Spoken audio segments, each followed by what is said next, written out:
Kwa hiyo leo tunaondokea na awalam yatafakkaru fi anfusihim ma khalaqa Allahu samawati wal arda. Ni istifham ya inkari na taubihi hiyo kwa watu waliosoma balagha. Awalam yatafakkaru fi anfusihim, hivi hawajifikiri.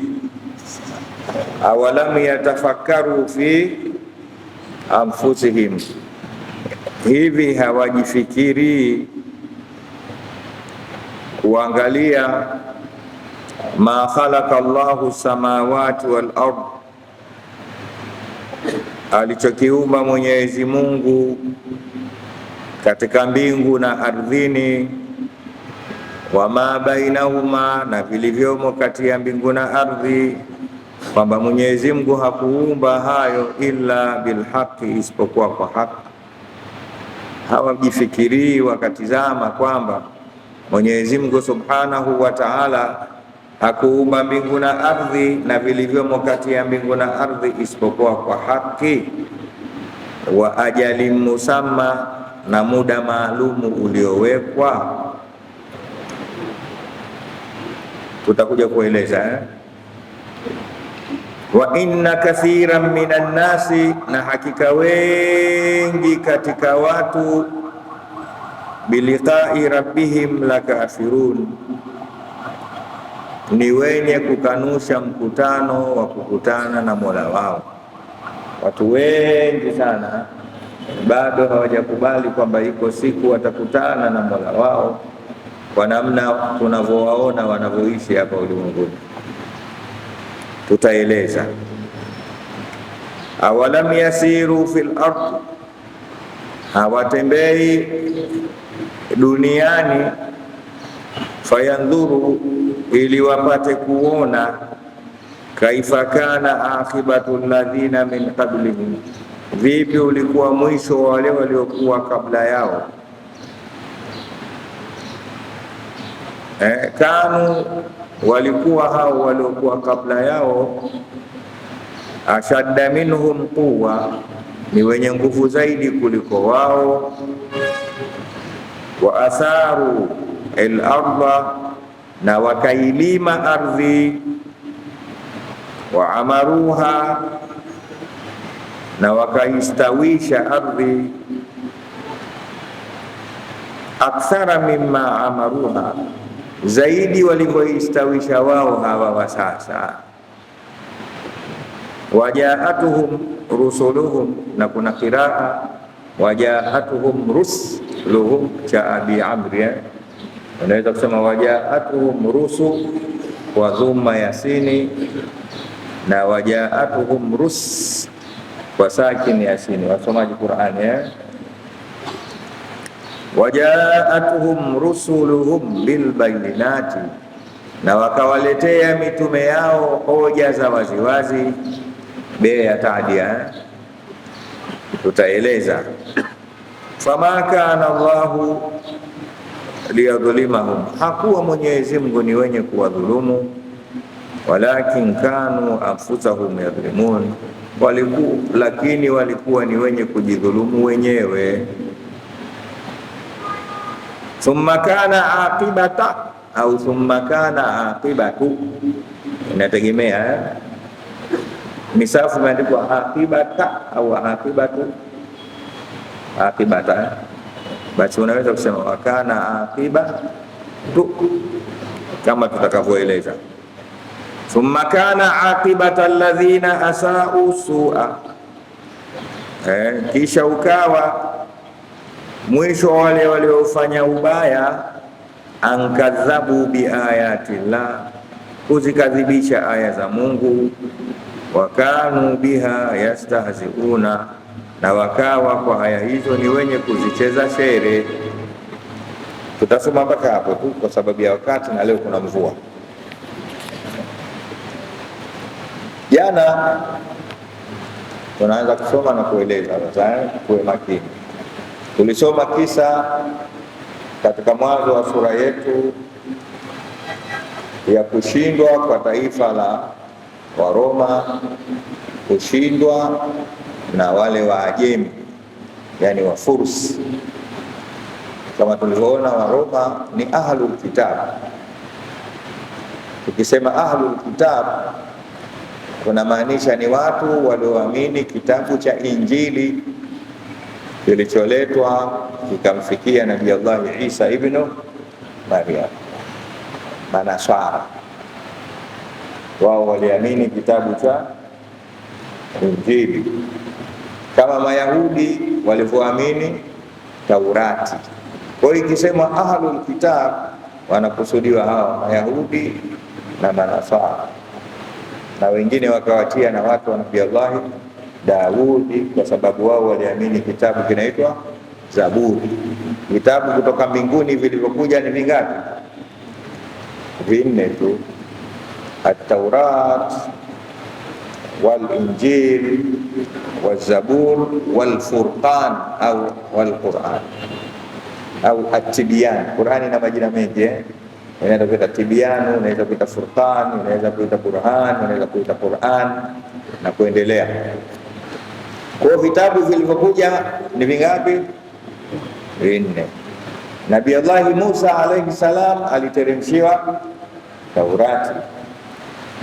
Isa ibn Maryam akateremshiwa Injili.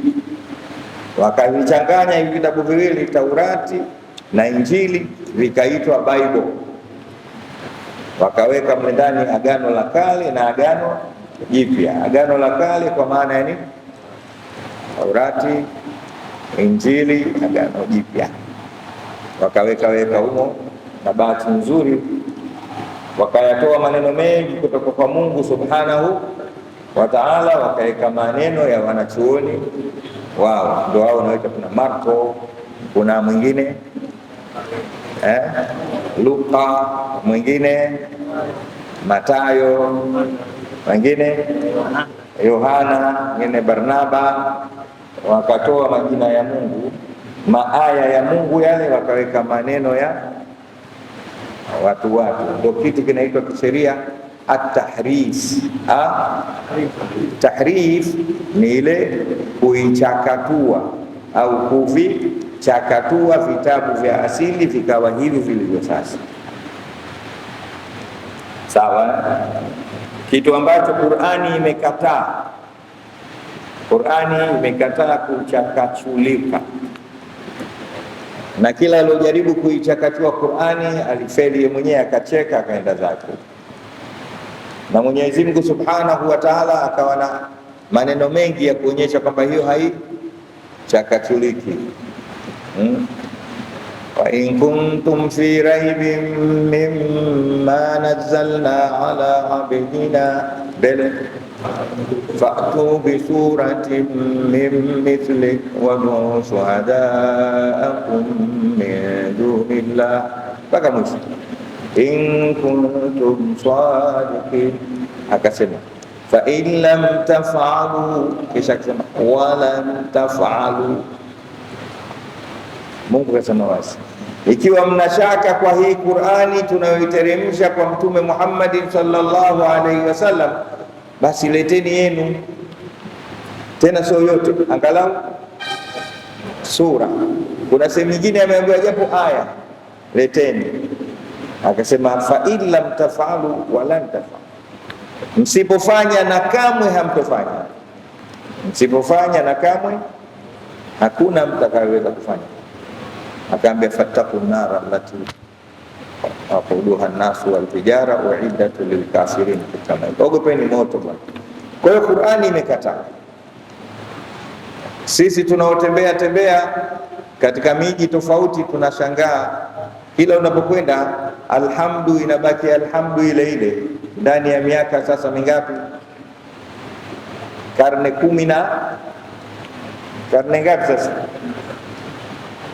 Hii mwaka 1400 ni karne ngapi? Karne 14 15 1447 tushaingia. Sio mchezo, tutaingia kwa karne 10 tu. Ndani ya Qur'ani hakuna zilipendwa kwamba aya hii ya zamani kila siku inna a'tainaka al-kauthar hii zilipendwa, hii tulete inna nyingine ya mpya, yani inabaki inna a'tainaka. Kila ukisikia utadhani inashuka sasa. Cha ajabu inna a'tainaka hiyo ndio hiyo kila sehemu. Ukienda China si wale wanasema Kichina hawana ya inna a'tainaka, hiyo inna a'tainaka. Tunao ndugu zetu wakina Mursalina hawa Warangi lugha yao ina rei nyingi, lakini yani ukitaka kujua Kirangi kwanza kahifadhi rei, lakini inabaki ina hapo inaka ile. Sawa, Qur'ani imekataa. Mwenyezi Mungu kasema inna nahnu nazzalna dhikra wa inna lahu, sisi tunaiteremsha Qur'ani. Adhikru hapa ni katika majina ya Qur'ani moja katika majina ya Qur'ani nini? Adhikru, an-nur, al-kitab. Atasema sisi tunaiteremsha Qur'ani wa inna lahu lahafidhun, na sisi tutaihifadhi, na sisi kwa Mungu ameiteremsha Qur'ani na amehifadhi. Usijifu tena. Leo niwaambie kitu kizuri kidogo. Sisi kikubwa tunachotakiwa tuisome Qur'ani, tuijue, kisha tuitumie. Tufanye tuitumie. Juhudi zetu sisi ziwe katika kuisoma Qur'ani. Leo imekuwa juhudi kubwa kuhifadhi Qur'ani pasi na kuijua. Jafari huyu anajuzu karibu 20 au 30 zote asijui, lakini kazihifadhi. Ukimwamsha saa 8 za usiku anaijua. Ukimpiga kofi Jafari yule, aya yote ukimuuliza anakwambia iko sura gani. Na Umari Babu na mimi na wewe, sio hoja unaitumia, unaiishi. Tabia zako ni zilizomo katika Qur'an. Na Aisha radhiallahu ta'ala anha wa ardaha aliulizwa, akaambiwa sif lana Rasulullah au sif lana khuluqa Rasulillah au kama suilat, kama alivyoulizwa, hebu tutajie tabia za mtume zilikuwaje? Jawabu lilikuwaje? Kana khuluquhu alquran, kana khuluquhu, zilikuwa tabia za mtume wenu ni Qur'ani. Ai li'annahu kana Qur'anan yamshi fil ardh, mtume sallallahu alaihi wasallam alikuwa ni Qur'ani yenye kutembea. Mobile Qur'an. Hicho ndio kinachotakiwa. Umehifadhi kuhifadhi, lakini ule kama Qur'ani inavyokutaka ule, unywe kama Qur'ani inavyokutaka unywe, uvae kama Qur'ani inavyokutaka uvae, uowe kama mwanamume, uolewe kama mwanamke kama Qur'ani inavyotaka, uuze na kununua kama Qur'ani inavyotaka, uajiri watu na kuajiriwa kama Qur'ani inavyotaka, ulale na kuamka kama Qur'ani inavyotaka. Maisha yako yote iwe nini? Hudan lilmuttaqin. Umeeleweka vizuri? Kwa hiyo Qur'ani itabaki kuwa ni Qur'ani mahfudh, kwa sababu Mungu mwenyewe amesema mimi ndio nateremsha Qur'ani na nitaihifadhi, itabaki mpaka siku ya Kiyama. Mkihifadhi msihifadhi, mimi naihifadhi. Juhudi, nasema narudia tena, fanyeni juhudi mkaijue Qur'ani na muishi Qur'ani. Hakikisheni mna walimu wengi wanaojua Qur'ani wa kusomesheni nyie na watoto wenu, majumba yenu yatawaliwe na Qur'ani. Ndicho kinachotakikana. Tahfidhi al-Qur'an mwenyewe Mungu subhanahu wa ta'ala. Wajanja wanachokufanya kikubwa sasa hivi, neno baya hili kidogo nalisema, nyie muhifadhi sana Qur'ani lakini msiishi ki Qur'ani. Ndani ya Qur'ani kuna vitu, ndani ya Qur'ani kuna sheria.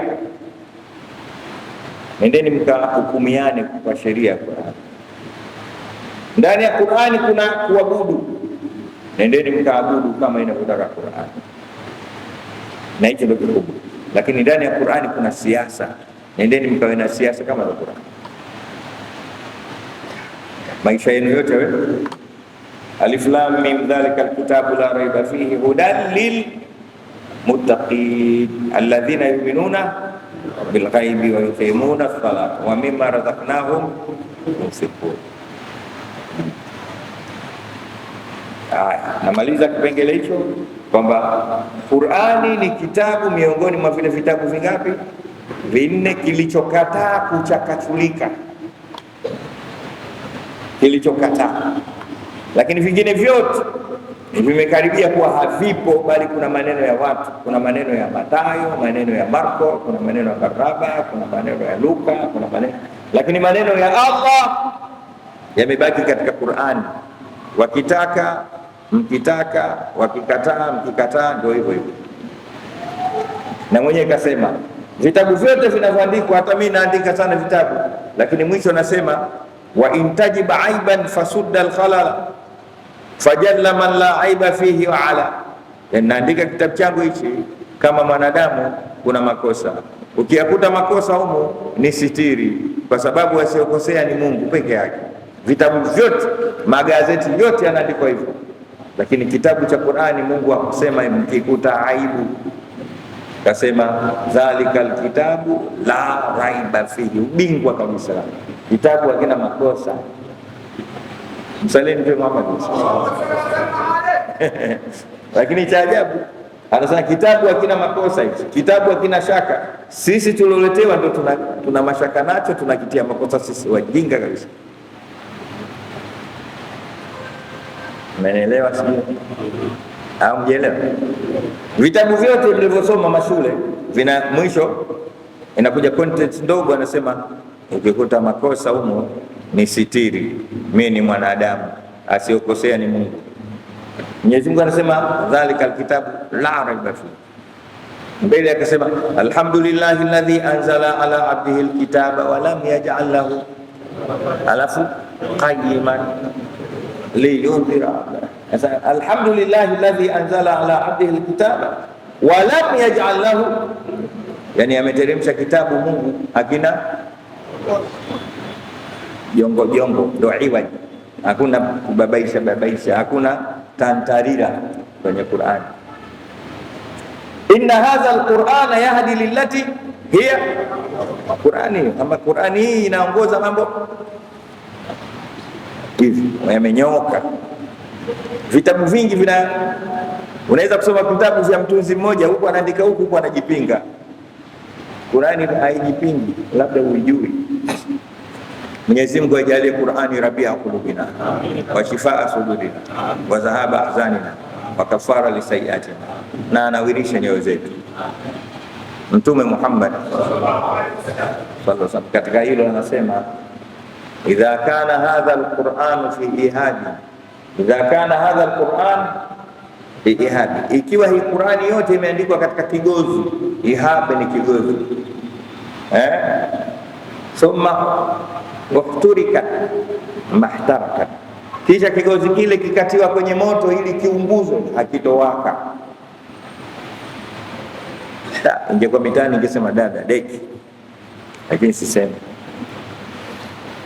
Mtume amekuja hivyo, anasema lau Qur'ani yote imeandikwa kwenye kigozi cha mbuzi au cha ng'ombe au kondoo, kisha ukakichukua kile kigozi kile ukakitia kwenye moto, hakiwaki. Kuna wajinga walifanya hivyo. Walifaje? Waliandika Qur'ani nyingi katika msala hivi, waandishi wazuri, kisha akaenda kupiga moto, viliwaka vyote. Wakatoka akasema maneno ya Mtume sallallahu alaihi wasallam ni ya urongo, imewaka. Akatokea mtu mmoja akamwambia muelewe maana yake sio hiyo. Ukitaka ulione zoezi hilo halifanikiwi la kuchoma Qur'ani iliyoandikwa kwenye kigozi, anza zoezi la kutafuta kila ilipoandikwa Qur'ani, futa. dunia nzima, tembea na kila aliyohifadhi Qur'ani, hata Walid al-Hadi muue, mtoto mdogo mkubwa, nenda tafute Qur'ani yote Dar es Salaam na wote waliohifadhi Qur'ani wada mikoa 27 ya Tanzania, mikoa mingapi ya Kenya, dunia nzima, hakikisha hakuna Qur'ani iliyoandikwa popote, kisha baki na Qur'ani yako katika hiyo ngozi. Hapo ndio utamuona Mungu nani. Yani ibaki hiyo tu, ikibaki hiyo tu haitowaka. Lakini ikiwa utachoma hii mimi ninayo, si iko huko bado. Inna nahnu nazzalna dhikra wa inna lahu na mwenye kaisifu Qur'ani shifaa linnas nuru wajaakum min Allahi nurun wa kitabun mubin, kitabu cha wazi. Lakini cha ajabu bwana, tunayo Qur'ani kuna njaa,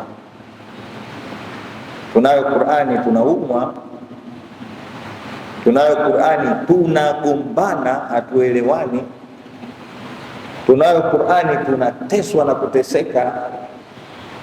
Wenye Qur'ani, kwa hii Qur'ani kweli kweli akaifanyia mtu kazi, umtesi. fa idha qara'ta al-Qur'ana ja'alna bainaka wa baina alladhina la yu'minuna bil akhirati hijaban mastura. Anasema ukisoma Qur'ani hivyo ilivyo, hivyo itakiwavyo, tunakuweka kati yako wewe, tunaweka kati yako wewe na wasioamini na maadui zako hijaban mastura, pazia lenye kustiriwa. Mtu wa Qur'ani umfanye kitu. Mwenyezi Mungu na sisi abdele katika hapo. Hiyo inachotakiwa tuisome Qur'ani na kuifanyia kazi. Sawa? Sasa jana tuliona hicho kitu kwamba kuna watu wanaitwa ahlul kitab, nao ni hawa Warumi waliopambana na Majusi. Majusi sio ahlul kitab, ni taifa ambalo lilikuwa haliabudu Mungu, linaabudu nuru, linaabudu mwangaza. Tukatoa mfano hata hii taa, akija hapo Majusi anaisujudia ile. Hata tochi akiona kibatari kama Mungu, wewe sema alhamdulillah. Wewe ungekuwa saizi unaabudu vipi? Maana hata sigara usingevuta, ndio unaacha sigara moto, unaanza kuabudu ule moto wako wa sigara. Wale wanaitwa Majusi. Ndio maana tumefundishwa dua sema alhamdulillahi alladhi hadana lihadha wama kunna laula. Kila siku sema hivyo, namshukuru Mungu ameniongoza kujua Mungu wa kweli. Saizi ingekuwa naabudu moto mimi. Unapita kwa mama ntilie naabudu, unapita sisi kwa mama lishe unasujudu, ukiona treni unasujudu, taa zikiwashwa, jua likitoka, mwezi mwanangu singekonda mama taisi. Maki kama hizi gari siku zote zina taa. Kuna taa ya dashboard, taa ya radio, taa ya kuona ndani, taa ya barabarani. Sasa una misikiti mingapi? Lakini Uislamu ni dini takrifu. Mkwambia Mungu mmoja tu. Mungu la ilaha illa Allah Muhammad, na ana takfifu nyingi sana, nyingi. Ni dini nyepesi. Juzi tulikwenda Kigoma na baadhi ya wanangu, tukapita kule Mwaloni Pwani, tukapita dagaa limeanikwa. Unajua dagaa la Kigoma yani limeanikwa kutoka hapa mpaka kule lango la juu. Dagaa samaki mdogo kama kidogo. Nikakumbuka maneno yake kuhusiana na bahari, kwa maana na maziwa na ale mito vipi. Akasema tahuru ma'uhu hilun maitatu, ni tahara maji yake bahari, maji ya bahari ni tahara, na maana kina maziwa pia lakini ni halali mfu wake, yani mfu wa baharini na maziwani ni halali kwenye mito. Nikaambia lau si hadithi hii hawa dagaa wote hapa leo haramu, kwa sababu wasingelika hivi fani lazima uchinje. Na unataka kula dagaa fungu moja, sharti wapate wazima, uelekee kibla, kisha uwachinje. Unachinja dagaa ngapi? Na Ramadhani umetamani kufuturu dagaa Basi dagaa mkubwa, uduvi, unajua uduvi? Uduvi kile kipronzi kiduchu kama kucha hivi, kichwa chake utakiona na shingo yake ilipo. Sasa utamchinja na panga na kiwembe au na kitu gani? Huo ndio Uislamu kama utaki kujua. Tahuru ma'uhu hilun maitatu. Huo ndio Uislamu. Mwenyezi Mungu atubakishe katika Uislamu sisi na vizazi vyetu.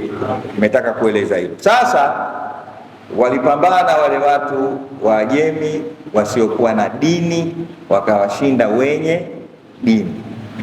Kituko hicho mushirikina wa Maka wakatoka oyehoye, wanafurahi, wanamwambia Mtume sallallahu alaihi wasallam na masahaba ridwanullahi ta'ala alaihim ajma'in kwamba ikiwa wale mushirikina wenzetu, mushirikina wamewashinda wanaoabudu Mungu wenzenu, na sisi muda si mfupi si mrefu tutawashindeni. Kitu kile mtaani kwa wale waliomwamini Mtume Muhammad sallallahu alaihi wasallam na Mwenyezi Mungu kikawatia unyonge, na wengine wakasema watu wa kweli wanashindwa na waabudu moto vipi? Wanaanza watu vikao. Mungu akasema msio na nafasi. Baada ya ushindi wao, kushindwa kwao, nao muda mfupi, haitopata miaka 9, haitozidi miaka 9 watashinda. Na kweli mwaka wa 7 wakatokea vita, wakashinda. Tukio lile la kushinda wale ahlul kitab liliambatana na ushindi wa huku wa Mtume Muhammad sallallahu alaihi wasallam na sahaba zake washinda mushirikina wa Maka katika siku za Badri, mwezi wa Ramadhani kama hivi, mwezi 17. Ndio akasema wa hum min ba'd walimsa wa kadhalika sayafrahu. Nasemaje mbele?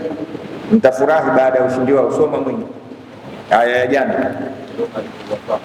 wa yawmaidhin yafrahul almu'minun au mu'minin, mu'minun, siku hiyo watafurahi waumini. Maana wana furaha ngapi? 2.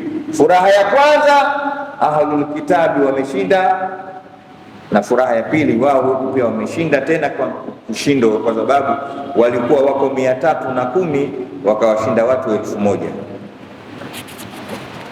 Napenda nirudi hayo Sasa baada ya tukio lile ndio Mungu anauliza awalam yatafakkaru, baada hayo yote, na ndio tunaambiwa sisi vile vile, tafsiri inaanza hapo awalam yatafakkaru fi anfusihim, hawajifikirii wenyewe kwamba ma khalaqa Allahu samawati wal ardh, Mwenyezi Mungu hakuumba mbingu na ardhi, wa ma bainahuma, na vilivyomo kati ya mbingu na ardhi, illa bil haqq, isipokuwa kwa haki.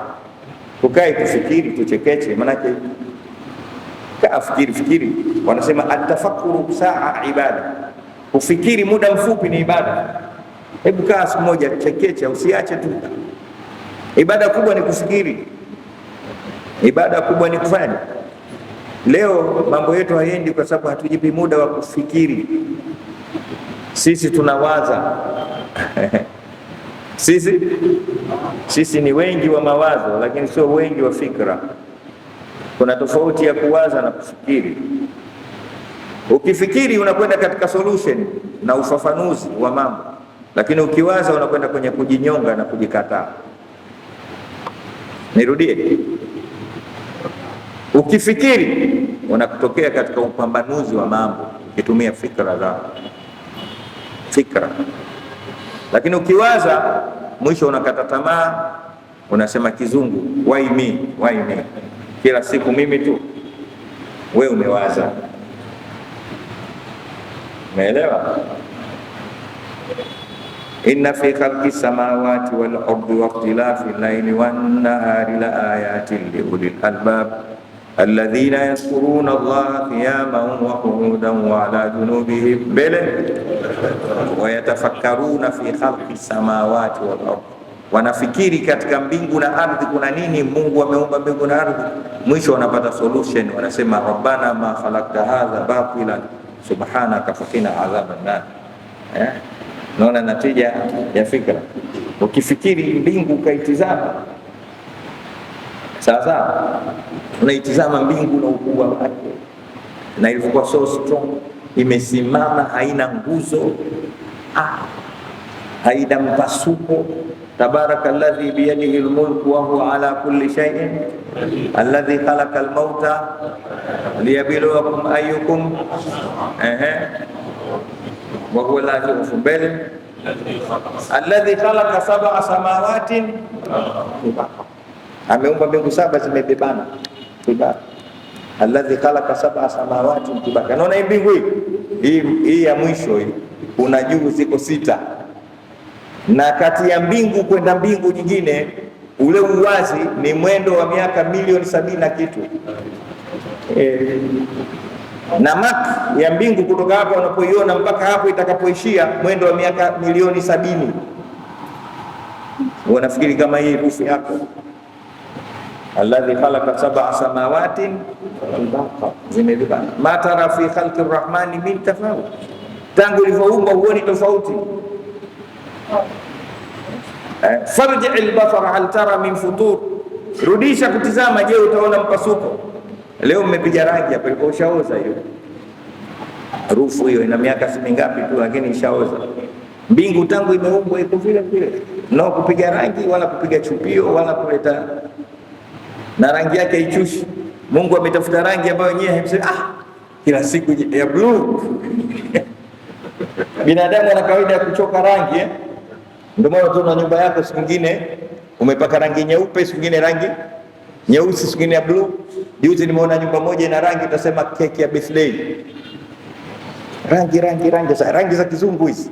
Yote kuhangaika kutafuta rangi mpya. Mungu tangu siku alipoumba mbingu akapiga rangi ile mpaka leo ndio hiyo, na mtu akipiga nyeusi utamuua. Utaona unaje tena kati ya nyeusi hapa.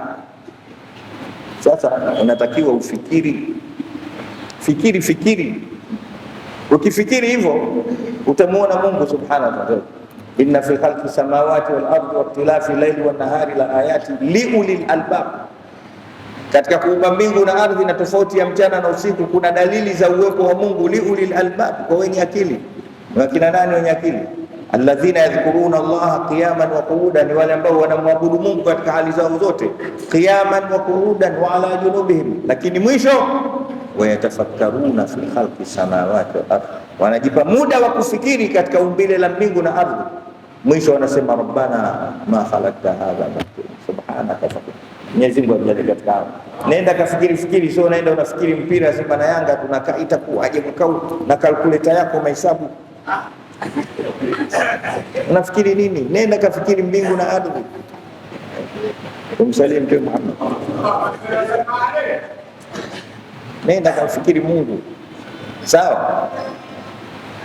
Hapa Mungu anasema awalam yatafakkaru fi anfusihim, hawafikiri katika nafsi zao wenyewe kwa wenyewe. Hebu kajifikirisheni. Mungu anasema, anaona ajabu, kwa nini hamjifikirishi na mkaona kwamba ma khalaqa Allahu samawati wal ardh, Mwenyezi Mungu akuumba mbingu na ardhi, wama bainahuma, na vilivyomo kati ya mbingu na ardhi, ndio sisi. Kama jicho lako halina elimu ya kuweza kukufikirisha kati ya mbingu na ardhi, kaa wewe mwenyewe, wewe ni mabaina samai wal ardhi. Hebu jitizame wewe mwenyewe, macho yako, ndevu zako, pua yako, kifua chako, mkono wako, namna Mungu alivyokuchonga vizuri, umekuwa so handsome kama mwanamke, so beauty, yani ni mtu. Hebu kajitizame na maisha yako isiaka, acha mbingu na ardhi. Kule katika maneno mengine kasema wa fi samai ayatun lilmuqinin, huko mbinguni kuna dalili kwa wataalamu na watu wenye yakini. Lakini wa fi anfusikum afala tubsirun, nyie wenyewe hamumuoni Mungu. Yani hamumuoni Mungu katika nyie wenyewe. Kaa mwenyewe ujione, utamuona Mungu. Inafika wakati unasikia njaa, inafika wakati umeshiba, inafika wakati umelala. Hebu jitazame hapo ulivyokaa namna hiyo. Mungu muone hapo, yani umejitight hivi. Yani hiyo ni stage ya kujipiga jeki, wendi huku wala huku. Mungu huyo Allah ndio wa fi anfusikum, ndio ma bainahuma. Jitizame na wewe, jitizame. Ulikuwa na nywele nyeusi zimekwenda Jafari za nywele nyeupe. Nani kazipaka rangi nyeupe? Na wote hakuna mtu mwenye mvi nyeusi. Mvi zote ni nyeupe. Waswahili nywele zao zote ni nyeusi, wazungu nywele zao zote njano. Usimeleka. Sasa katika zile zinazoitwa nywele, kuna nywele kipilipili, kuna nywele singa, kuna nywele kinyoronyoro, kuna nywele hata ukiichana vipi haichaniki. Ipake mafuta atakavyoipaka imekunja tu. Sawa, mimi najinyoa mwenyewe mara moja ndio nenda saluni, kwa sababu mimi ukininyoa nywele zote usipate, zinapeperuka kama unga, hazikai chini nywele. Allahu akbar. Wewe alikuweka nyusi hapa nani? Hebu sasa nenda kazitoe hizo kama jiwe.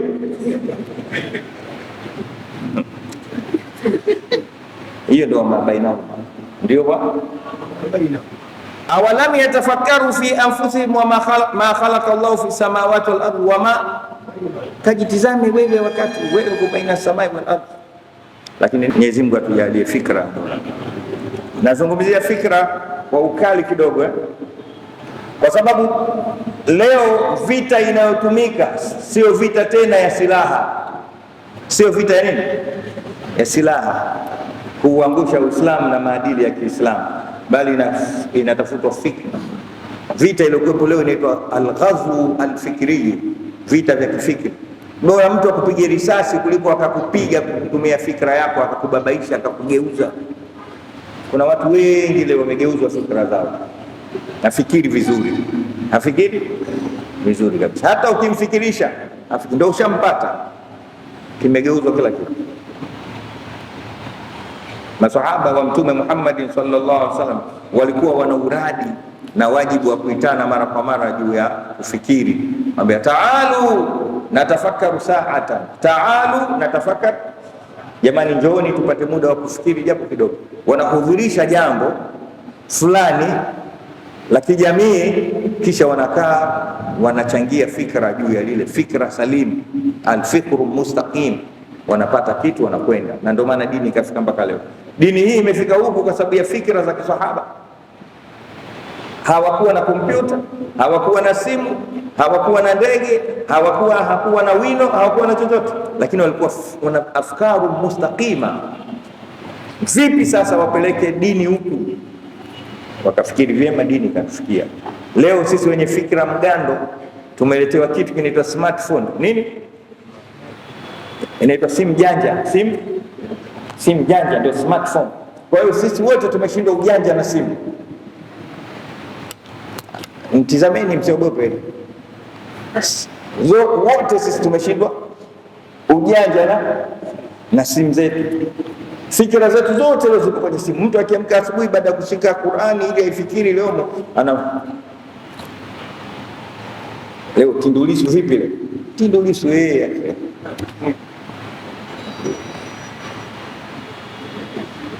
Hapo tumekwama. Wote nyinyi mna simu wote. Na zikipotea simu zenu wote na nyinyi mnapotea. Mwaka jana na kitu kama hivyo. Kuna mtu hapa kaenda kutawadha kule akarudi, na mimi tumekuja sawa sawa, tunaingia kuswali. Mursalina keshaanza kuswalisha sura ya pili, sura ya tatu. Na mimi na yule mwenzangu tumeingia pamoja, tunatokea kutawadha. Tunapiga takbiratul ihram, Allahu akbar. Na yeye kapiga yule mwenzangu. Ghafla na anajisachi. Kisha funga swala. Nimeiacha. Karudi kule. Kurudi kaunganisha baba, alhamdulillah. Mara kila anaiweka simu yake. Alhamdulillah. Unajua kwa nini? Mpaka hiyo swala yenyewe anaswali kwa mle kwenye simu. Huyu atakumuuliza jina lako nani mpaka angalie. Mimi naitwa ana Google, naitwa Walidi Alhadi Umar Kawambwa. Tumeshinda ujanja na smartphone. Mungu ametupa fikra. Inna fi khalqi samawati wal ardi wa ikhtilafi layli wan nahari la ayatin li ulil albab alladhina yadhkuruna Allaha qiyaman wa qu'udan wa ala junubihim wa yatafakkarun. Mungu atupe fikra mustaqim. kwamba Mwenyezi Mungu hakuumba mbingu na ardhi na vilivyomo kati ya mbingu na ardhi isipokuwa kwa haki wa ajalin musamma. Haki hapa kwa maana ya malengo maalum, kwamba Mungu hakuumba abathan, kajiumbia umbia. Kuna malengo maalum na anayajua na ametujulisha, sawa, ili tupate kumwabudu. Wa ajalin musamma, na kwa muda uliowekwa, pamoja na ugumu wa ardhi na mbingu na vilivyomo humo, lakini vina muda wake. Ukifika, hii neno ajalun musamma limetajwa katika Qur'ani kama mara 27 kukuzindua wewe na mimi kwamba tujue kila kitu kina muda wake. Using'ang'anize kila kitu, ukishafika huo muda kile kitu hakipo. Wewe upo, mimi nipo, iko siku hatutokuwepo. Lijumba hili lipo, iko siku halitokuwepo. Hizo kelele, iko siku hazitokuwepo. Ajalun musamma, Mungu ameweka maisha yetu ila ajalin musamma, katika muda maalum alioweka. Fa idha jaa ajaluhum la yastaqdimuna sa'atan wala yasta'khirun, kama alivyosema pengine, utakapofika muda wa kila kitu hakuna kuongezea wala kupunguza. Hakuna kwa kama Changwalu akiwa anachezesha mpira, akishakula rushwa anaangalia ile timu iliyompa rushwa kubwa imefungwa, basi ataongeza dakika 10. Aziishi hizo 10 mpaka wale walompa hela ashinde, na kama imeshinda ongeze dakika hata moja. Mungu hana hivyo, kapanga kila kitu na muda wake. Muda wako ukifika uongezewi hata sekunde moja, na huwezi kufa ikapunguzwa sekunde hata moja. Kwa hiyo hakuna ziada wala nuksani katika muda. Tumeelewana jamani? Hata ukisikia mtu kafa kwa kuuliwa, muda wake ulifika, ile ni sababu tu. Nini unachokisoma hapa? Nenda katumie muda wako vizuri, usipoteze muda wako katika mambo yako. Leo balaa tulokuwa nalo, tunapoteza muda. Yaani kitu ambacho kwetu sisi hatukithamini ni muda. Hatuthamini muda kabisa. Kitu ambacho mimi kinaniuma sana, kinaniudhi kupita kiasi. Unaidiana na mtu njoo saa 2:30, anakuja saa 3:30. Tutakaa hapa tunasoma darasa yetu mpaka saa 11:30, tunasoma mpaka saa 12. Hakuna. Usiuchezee muda wako na wala usichezee muda wa wenzio, kwa sababu hakuna badili ya muda. Hakuna jamani, hakuna badala. Hakuna. Vitu vingine vyote unaweza kupata instant by that, kwamba hiki badala yake ni, lakini muda hakuna badali yake, kwamba nimeandikiwa niishi miaka 60 basi nitapewa 61 baadaye. Mwenyezi Mungu atujalie tuchunge vizuri muda wetu. Na ndio maana tunasema siku zote, moja katika nafha alizozipa Mwenyezi Mungu ni muda wetu. Akatujazia vitu vingi kwa mapenzi tu, kwa tujua kwamba sisi hatuwezi kuchunga muda wetu, akatuletea mwezi wa Ramadhani. Mwezi wa Ramadhani ndani yake kuna usiku mmoja zaidi ya miaka 83, 80 kitu. Kwa kujua hawa atachezea muda, chukueni Lailatul Qadr. Na vile vile Lailatul Qadr yenyewe hatuitumii, kaificha. Sisi tunangoja 27, kumbe jana.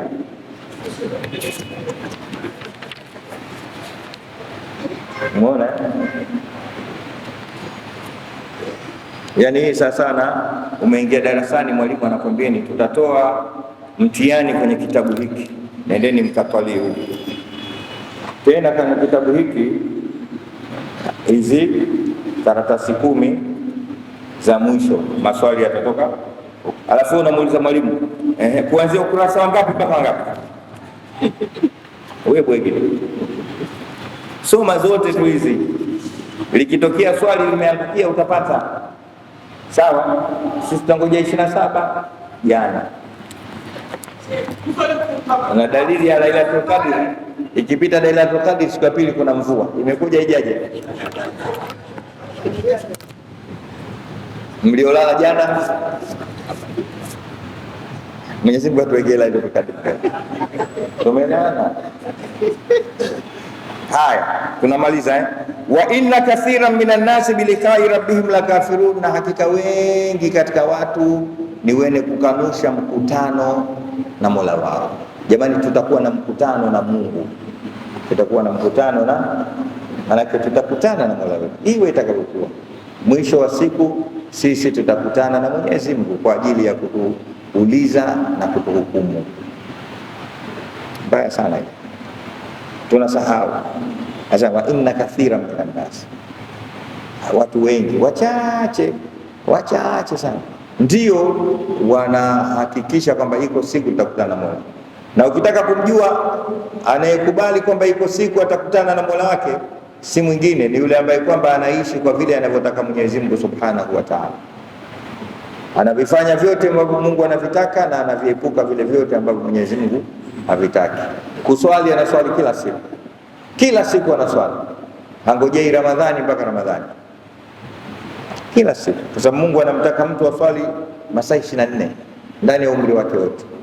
Kwa mwaka mmoja apate swala 1800, swala 1800. Uhakikishe umeswali swala za faradhi 1800 ndani ya miezi 12. Tena huo ni ule mwaka mfupi. Mwaka mrefu ni swala 1825. Usipofanya hivyo, wa inna kathira minan nasi biliqa'i rabbihim lakadhibun. Mmoja aliwahi kusema bora useme Mungu yupo kisha ukenda kule ikaonana naye kuliko kusema hayupo kisha unamkuta anakungoja. Sisi tusiwe katika hawa wengi, bali tuwe katika wachache. Sawa sawa. Wachache ni wapi? Ni wale ambao kwamba wanahakikisha siku moja watakutana na Mola wao Subhanahu wa Ta'ala kwa ajili ya maswali. Sawa. Awalam yasiru fil ardi fayanduru kaifa kana akibatu alladhina, ndio kaifa kana akibatu alladhina min qabli. Sasa hapa Mwenyezi Mungu anafungua mlango wa utalii, anafungua mlango wa ile wizara ya utalii imetokana na aya hizi, ziko nyingi. Afalam yasiru fasiru fil ardi, unatakiwa wewe utembee,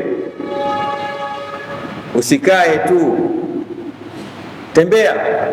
Anzia kuwa na utalii wa ndani na utalii wa nje. Umezaliwa Dar es Salaam, lakini usibaki Dar es Salaam tu, nenda kaangalie Tanga kukoje, Iringa, Mbeya kukoje, Mwanza, Simiyu kukoje, Kilwa, Lindi, Mtwara kukoje, Zanzibar, Pemba kukoje, Songea. Weka hela siku moja za kwenda kusafiri ukaangalie maisha ya watu. Fasafir takarraba anil awtani fi talabil ula fa fil asfari khamsu fawaid tafarruju hammin wa iktisabu maisha wa ilmu wa adabu wa sabrat majid. Fasiru fil ardi. Sawa. Kisiju, nenda kaangalie huko kwetu Kisiju. Imam Shafi anasema usiwe kama nini, kuwa kama maji. Maji yakituama yanaoza, lakini yakisafiri yanasafisha na kusafika. Kwa hiyo watu wengi leo wamekuwa washamba kwa sababu wasafiri. Moja katika asbabu za ushamba ni kutosafiri. Moja katika asbabu za ushamba. Mtu vipi huyu? Yani akili yake ifunguki, hajasafiri. Yani Kariakoo Magomeni, Kariakoo Magomeni. Nenda kaangalie watu wanaishi vipi huko Simiyu, ukaone watu lugha zake. Imam Shafi anasema safiri, katika kusafiri kuna faida 5. Ya kwanza tafarruju ham, kuondosha stress, wa iktisabu maisha, kuchuma, wa ilmu, na kusoma, wa adab, na kuona culture za watu, wa suhbatu majid, na utapata marafiki. Una rafiki Dubai, South Africa, Mozambique, Omani. Tuseme ni inshallah. Uwezi ukajikuta umesafiri kama hujaweka mpango wa kusafiri. Jambo hili wanafanya wazungu. Mzungu tangu kazaliwa baba yake anamwekea akaunti yake ya safari, na ndio maana tunaona kila siku wanakuja huko. Ile akaunti imewekwa siku nyingi, na wewe mwekee mtoto wako akaunti ya safari. Siku moja nikutana na nani jina tumekutana baharini Mafia huko. Nikamwambia unafanya nini? Akasema mimi nakaa huko siku hizi. nilikupenda sana siku hiyo, kuliko kukaa tu hapa kichangani, unakaa hapo unakuwa na akili mgando. Sasa hivi wapi? Umerudi, uondoke tena nyumbani, lakini unaondoka, unatoka unarudi, unatoka. Zuru hibban tazdadu hubban, nenda rudi, nenda rudi, watu watakupenda. Ukikaa tu moja kwa moja ukiwakalia watu wanakuchoka. Sasa huyu babu naye vipi, afi? Lakini nenda wakumisi, misi kweli kweli, watu wakumisi kila siku kitokea na ndevu zako, watu wakumisi kidogo, utaki kumisi. Uislamu bwana dini nzuri sana, toka. Sasa Mwenyezi Mungu anafungua mlango wa utafiti na utalii, anasemaje? Awalam yasiru fil ardh, hawasafiri duniani. Al ardh bi maana hii wasafiri duniani, sawa, lakini hapa kusafiri kwa malengo. Fayandhuru kaifa kana akibatu alladhina min qablihim, ili waone wale waliokuwa kabla yao, wakawatizame namna ulivyokuwa mwisho waliokuwa kabla yao, namna ulivyokuwa mwisho waliokuwa kabla. Nendeni mkasafiri, mtaona mwisho wa watu walioishi kabla yetu sisi, mwisho wao ulikuwa namna gani. Anasema Mungu, kanu ashadda minhum quwwa, walikuwa na nguvu zaidi kuliko wao. Kuna mijitu Mwenyezi Mungu ameiumba ilikuwa ina nguvu zaidi kuliko sisi, wana nguvu, wana jeshi kubwa, lakini yeye mwenyewe nguvu zake za jismi na badani si za kawaida. Watu zamani wamejenga, hawakuhitajia winch na crane wala matoroli, vidole vyao ndio viliweza kuponda na kukata mawe, wakajenga majumba makubwa makubwa. Sawa, nendeni mkawatizame hao, na mtapata historia. Nenda mfano kama hapo Misri tu, ukaone zile ahram za kule Gaza, mnaita pyramids, ukaambiwa hizi zimejengwa miaka haijulikani na hazikujengwa na crane aina yote. Nenda kaangalia, katizame pyramids zile tatu. Mimi nimeenda mpaka pale, alafu naambiwa tofali moja la lile jumba ndio tofali moja linatoka nguzo hii mpaka hiyo, ndio moja tofali.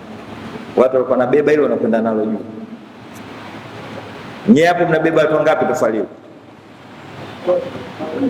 Wote, na hamliwezi. Haya, wa asaru al-ardha, na waliilima ardhi, wa amaruha, na wakaimarisha, yani wakaistawisha ile ardhi, akthara mimma amaruha, zaidi ya walivyoimarisha wao. Yani hapa Mwenyezi Mungu anatuambia watu walisarifu ardhi kwa kuilima na kuitumia zaidi tulivyoifanya sisi, wao waliitumia vizuri zaidi. Hata ukiliona jumba la ghorofa ngapi sijui, watu walifanya majumba makubwa zaidi hayo. Sawa, lakini wajaatuhum rusuluhum bilbayinati, na mitume yao iliwaletea dalili za waziwazi, na mitume yao iliwaletea dalili za waziwazi. Fama kana Allahu liyadhlimahum, hakuwa Mwenyezi Mungu ni wenye kuwadhulumu, walakin kanu anfusahum yadhlimun, lakini walikuwa wanajidhulumu wao wenyewe, walijidhulumu wao wenyewe. Mwenyezi Mungu akawaangamiza. Ndio anasema thumma kana akibata alladhina asau su'a, kisha ukawa mwisho wa wale waliofanya vibaya, kisha ukawa mwisho wa wale waliofanya vibaya. Mwisho wao ulikuwa nini? Ankadhabu biayati llah, kuzikadhibisha aya za Mwenyezi Mungu, wakamkufuru. Wakanu biha yastahziun, na wakawa wanazicheza shere na kuzifanyia mzaha. Mwenyezi Mungu atukinge na hayo. Sisi tuzishike aya za Mwenyezi Mungu, tuende nazo. Wama arsalna min ayatin illa takhwifa. Mungu anasema tuleti hizi aya isipokuwa kuwakofisha watu. Kwa hiyo tukofike na aya za Mwenyezi Mungu Subhanahu wa Ta'ala, zituweke katika sehemu ambayo yeye Mungu anataka. Wallahu wa rasuluhu alam, Mwenyezi Mungu na mtume wake ndio wanaojua zaidi. Sisi tumetekeleza tu kwa amri za mashaka zetu waliotuambia kidogo tunachokijua, na sisi tukifikisha kwa wenzetu. Allah Mwenyezi Mungu ajalie sote haya tuliwafanyia kazi, japokuwa tumeona burudani kidogo tuliyasoma, lakini twendeni tukayafanyia kazi. Rabbana anfa'na bima 'allamtana rabbi 'allimna alladhi yanfa'una rabbi fakina wa faki alana wa qarabatin lana fi dinina ma'alil qudri wa lakar rabbi wafiqna wa wafiqum lima tartabi qawlan wa fi'lan karama warzuqin kulla halalan daima wa akilla atqiya ulama nahba bil khairi wa nufa kulla syarr rabbana aslih lana kulla wa akhirna bir ridha minkal ulum wa qdi anna rabbana kulla duyun qabla an ta'tiyana rusulul manun wa firisur anta karam satar wa salatullahi ta'shal mustafa man ilal haqqi da'ana wal wafa bikitabin fihi linnasi shifa wa alal alil kirami syurafa wa ala sahbil masabil ghurar ali wa sirri wa afa mustajib da'wa rabbi fahimna uluma bi rasulillah wa alulana al-muskila. Nawakumbusha mkija msikitini msisahau kutia nia ya itikafu.